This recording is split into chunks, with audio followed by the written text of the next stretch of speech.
Hi, my name is Amy Calandro, and we are going to be discussing fraud and why it occurs.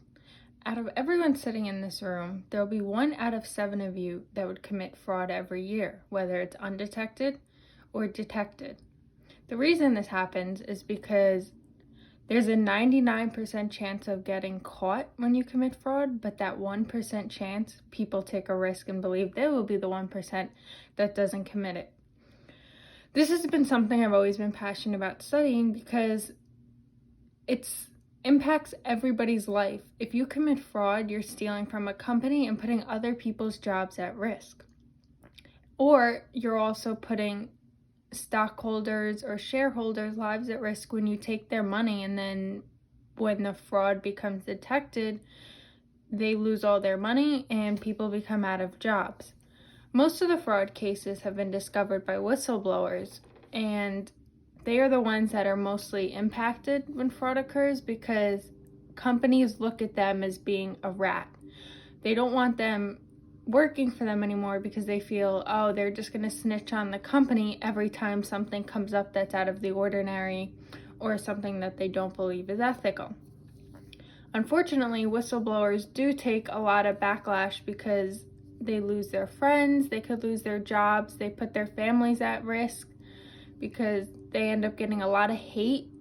But most of the time, if they had the opportunity to do it again, they would do it. With them, they are the reason that fraud becomes detected and that forensic accountants are able to take what they have learned and what these whistleblowers have told them to the next level and prosecute somebody or take them up on charges for what they've done. Now let's discuss what fraud actually is. It's stealing money from a company, or it could be cooking the books, or it could be embezzling money. And a lot of times people think, oh, it's whatever, I could do what I want. It's my job. I have the opportunity to do this. Why not do it? But fraud mostly occurs because a person's morals are not where they should be. They believe, oh, I'm better than this person. I'm better than the company. I could take this money. I could do what I want with it. They're not looking at the bigger picture or looking at how it will impact them in the future or how that company will be impacted. For example, we're going to look at Bernie Madoff. He actually is now in jail until 2137 because he decided to embezzle $64.7 billion from this little company he started thinking he would get away with it, until his 2 own blood sons went to authorities and said, my dad just said that this whole company's a lie. It's not true. It's just to get money. They were the definition of whistleblowers. Because of them, they were able to catch him before he ruined people's lives any more than he already did. Out of the 4,800 people that he already took money from, they were lost. Like, they had nothing. They lost all their money. They lost all their hope. But the whistleblowers that were his sons were able to stop him from maybe impacting another 4,000 or 40,000 because they were able to catch it in time. Yes, he might have taken $64.7 billion already, but that could have tripled or quadrupled in the next 5 or 6 years. It takes us to something that we have to watch.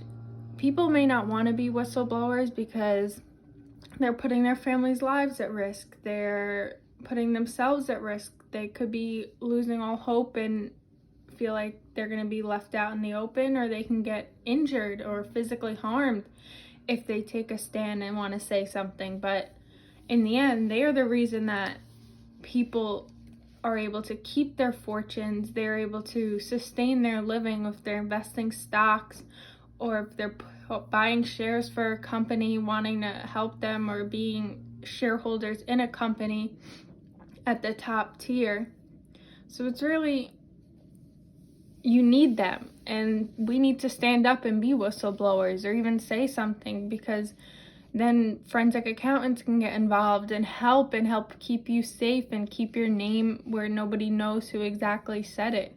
It's hard to know what's going to happen when fraud occurs or if a whistleblower comes forward, but it's the concept of taking initiative and following your morals and being able to take a stand and believe in yourself and believe in what you believe in instead of letting other people control you and take what they want from you. It will be a long road, but whistleblowers are needed, and that's the only way fraud can go detected, because there's so many undetected fraud cases. But then we are able to take that 1 out of 7 people in a company or companies that commit fraud and remove them from the equation and stop that company from going under or impacting the rest of the future. It is important to take a stand.